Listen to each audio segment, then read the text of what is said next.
Welcome back, ladies and gentlemen. Or considering my viewership is like 99.9% dudes and 0.1% women, I would probably say welcome back, gentlemen, and like 4 ladies. But anyway, we're 8 weeks out, and today is Saturday, a new day, because Thursday was garbage. I was bleeding, sweating, crying. It was all over for me. Couldn't lift. We gotta do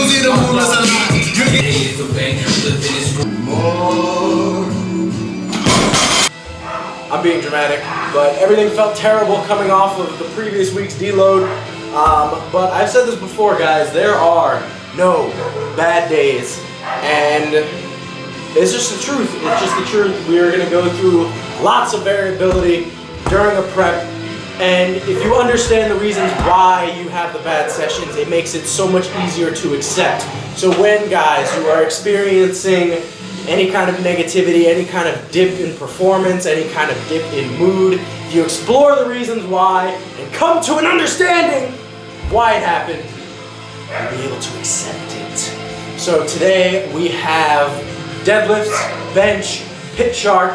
I talked to one of my good friends, Brad Couliard, about doing squat singles on this day with anywhere between 75 and 80%, super duper light, as a way to kind of get that confidence back in the descent, get confidence in sinking the squats with weights that are still not to be taken lightly, but are not heavy enough to induce any sort of training-based fatigue. So, without further ado, let's get to work, guys. I got this Thompson bow tie on.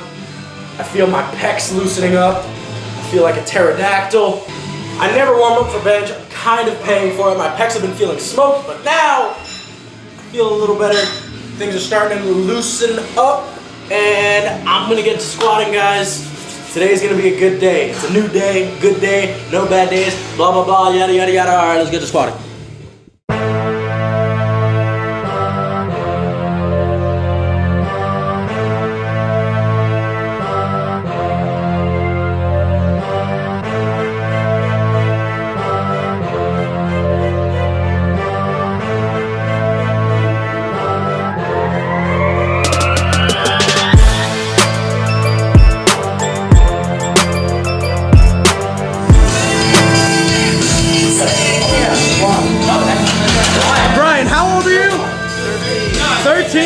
What's your squat rep? 1 rep max?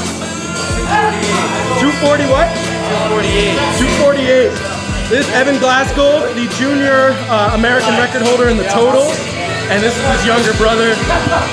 Strong family right here. It's really cool to see such youngins getting after it. These youngins, they're getting after it. Evan's like 32, but he's actually 18. Yeah. Look at this beard. I've been 32 for like 10 years now.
Alright, we're coming back into this room because it's too loud over there. I'm gonna get a mean copyright strike from these fuckers over at YouTube. Oh man. I already took 2 scoops of free, but I think I'm developing some kind of dependency because I need a monster for deads. I'm not used to squatting on this day. So those singles felt all right. I had 3 singles with 529, which is 80% right on the dot. They moved okay, they felt heavy on my back. Before getting hurt, that was like sets of 9, sets of 10 for me. But it is what it is, man. It is what it is. A lot of people keep telling me, they're like, oh man, like you hurt your knee 4 months ago, blah, blah, blah. It's like, nah, dude. Dubs are dubs and L's are L's. Like, when it goes down as who won and who lost in the books, it's just who won and who lost. There's no qualifiers, there's no context. And because of that, you can't make excuses for yourself. You can't accept those qualifications. Or rather, you can accept them, but you cannot let them be like the asterisk on whatever the outcome is. So, whatever happens is what happens. Take care, Jerry. I'll see you later, bro. Yeah, honestly, whatever happens, happens. You have to win graciously, you have to lose graciously. You know, losing fucking sucks. But I'm not counting myself out yet.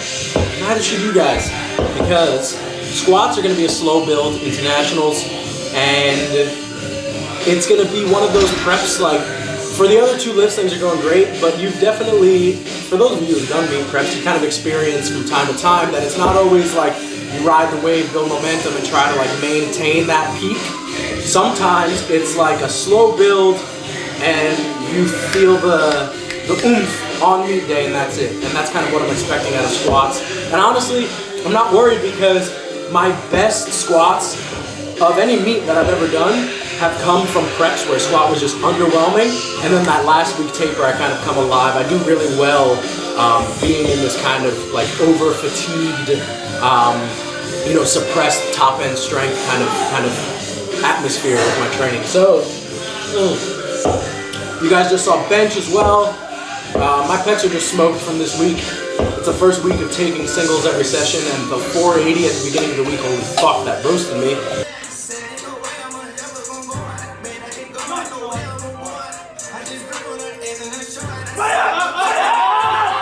Yeah! So, I took my drop down sets of 8. I didn't record those because they weren't worth watching. So after the 200 kilo single, I took 330 for sets of 8, which is way below what I've done for sets of 8, but just really focused on maintaining position and kind of letting my pecs recover. Maybe they're feeling beat. Well, we're on to pause deadlifts now. I'm gonna finish this monster. I ordered Moe's. For those of you guys who don't use Uber Eats, you're missing out and you're pretty much a caveman if you still drive to go get food, but you're also probably saving a lot of money because that delivery fee is fucking absurd, and the premium and upcharges of fucking Uber Eats. It's bullshit, but I will pay for convenience 10 out of 10 times, 50% of the time. Alright. Remember, no bad days. Today's a new one, and I'm going to move on to pause deadlifts now, and they are going to move better than regular deadlifts from Thursday. Mark my words.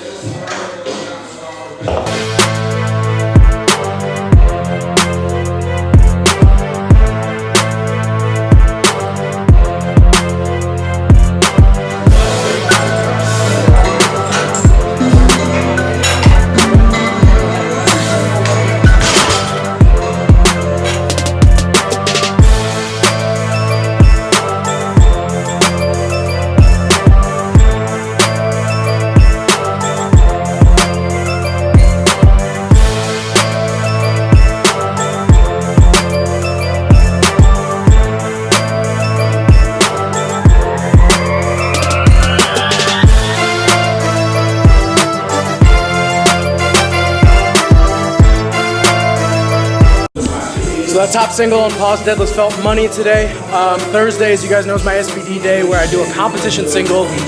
But I find that when I do not implement pause deadlifts into my training, especially on singles, I don't have the patience on the competition deadlift to kind of stay on the floor and really push. And I start to develop more of a yank off the floor. And when I lose position, it's pretty much all over for me on dead. So that was 650. Pause is legitimate, so everybody can stop talking shit about my damn pauses. You guys will see now sets of 5 pause with 540 pounds.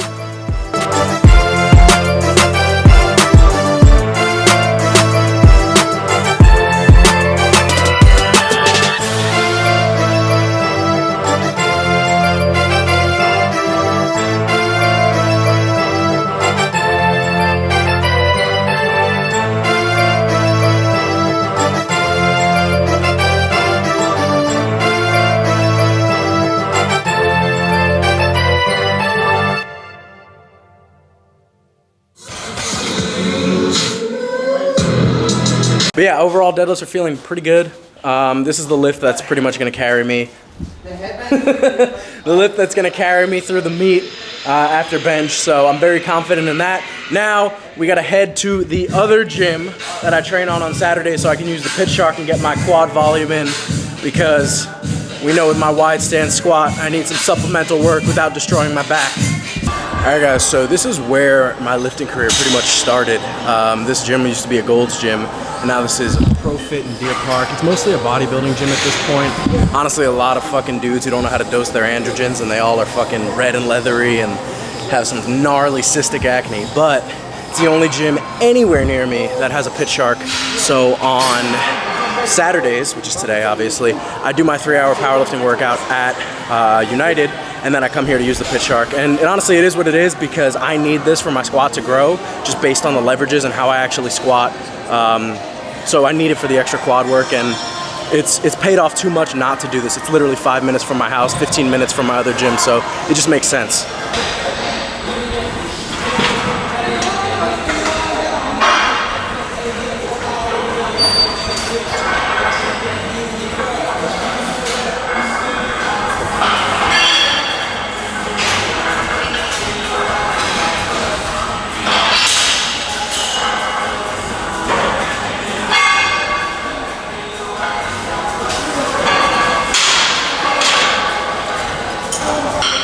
So with this being the first week back from a deload, volume tolerances tend to go way down, and it's very expected that by next week I'll feel some sort of acute fatigue as a result of not having yet fully adapted to the microcycle that we've established going into this prep.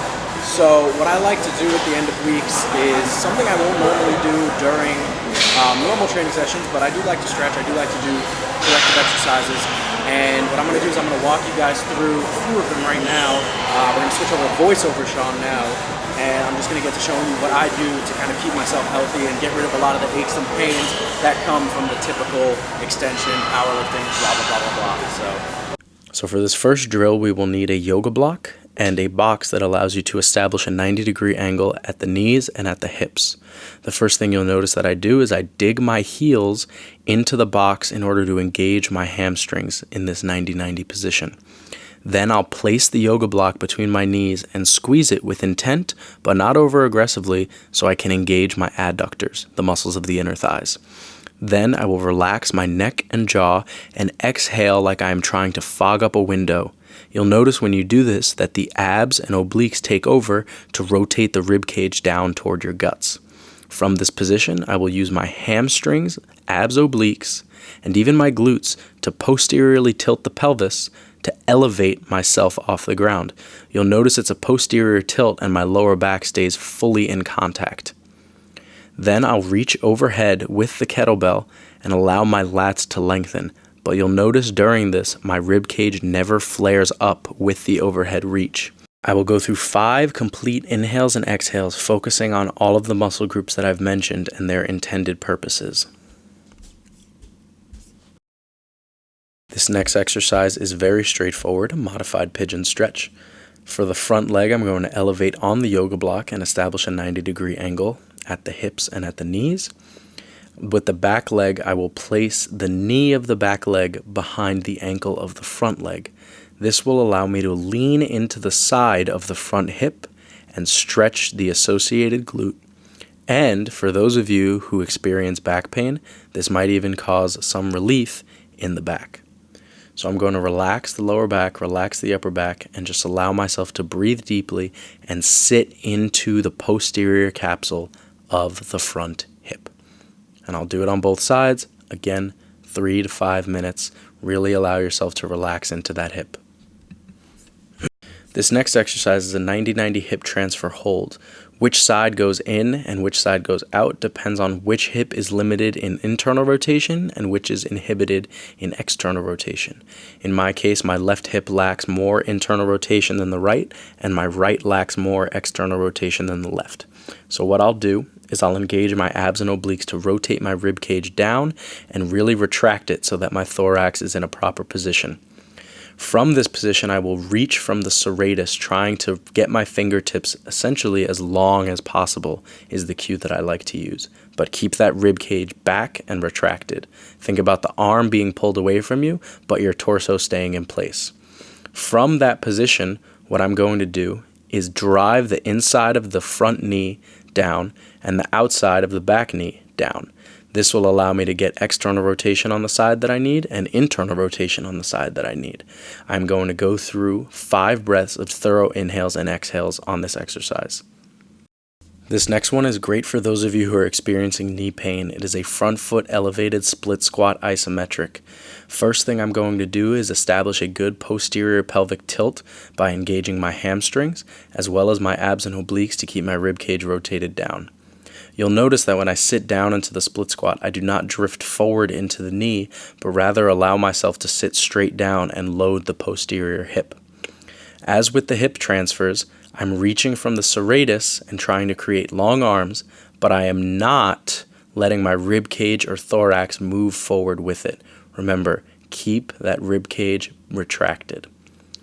Then what I'm going to do is think about pulling from the hamstring of the front leg, and this will allow me to maintain that posterior tilt of the hip that is forward during the split squat.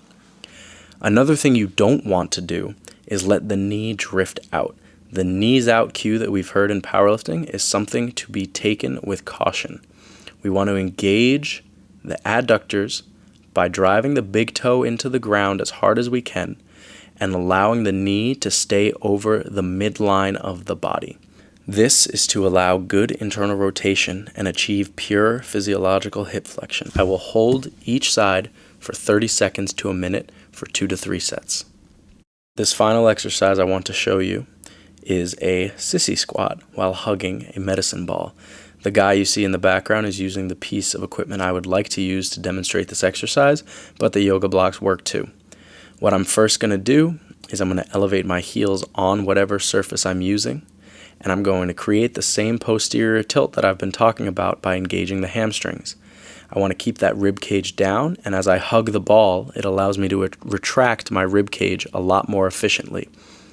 As I squat down, I want to think about my knees tracking forward, but I'm also keeping the pelvis out of extension via engagement of the hamstrings and allowing my femur to get good movement variability. So these are the drills that I do at the end of the week going into the following one to kind of help with a lot of pain, work on some movement variability, and just refocus in on cues that sometimes kind of get lost when you're working up to close to maximal weights. At that point, you really should just be focusing on bracing, staying tight, and kind of the more simple things and letting your body move how it wants to move in strong positions. But this is where we really get to sit down and focus on a lot of the cues that we hope to make kind of second nature, just natural, and not really so cerebral when we're doing our big 3 movements. So these are some of the things that I'll do. They really have helped me over the years. And this is just a sneak peek because next week I'll be doing a collaboration video with Dr. Davidson, who is honestly one of the GOATs. He's one of the OGs. He has so much knowledge and so much experience with all different types of athletes, including powerlifters, which is why he is just the perfect guy for this video. He's going to give you guys a lot of really good information, and that's going to be next Wednesday, so you guys will see that video next Thursday or Friday at the latest. But ultimately, I'm really excited because when I talk to Pat about powerlifting, he kind of calls powerlifters the low-hanging fruit when it comes to movement variability and pain management, because the issues tend to stem from the same kind of flaw in how we approach powerlifting training and kind of the movements that we get stuck into. So for those of you who are struggling with SI joint pain, knee pain, back pain, rhomboid pain, anything of the sort that results from the big 3, I think you'll be really happy to know that there are drills that are simple fixes, and you might have been dealing with this for months, even years, and you'll find that you're going to do these drills for a couple weeks and they're going to help. So really excited for that. Again, no bad days, seriously. Like, you guys saw the Thursday session and how rough that went, and then how today was just a completely different day, literally 2 days later. And that's just gonna happen as you get stronger. Literally, the ups and downs are absurd in powerlifting, especially as you get stronger. So just remember to, like, stay even keel. Literally, mentally, you just have to stay even keel, until meet day comes around, and that's when it matters. That's when you can turn it on and really like get emotionally charged. But that's the end of the video, guys. Remember, no bad days. Like, comment, subscribe, do whatever you gotta do. I'll see you guys in the next video, and for those of you powerlifters, you should be really hyped for that Davidson video coming out next week. Take care, boys. And girls.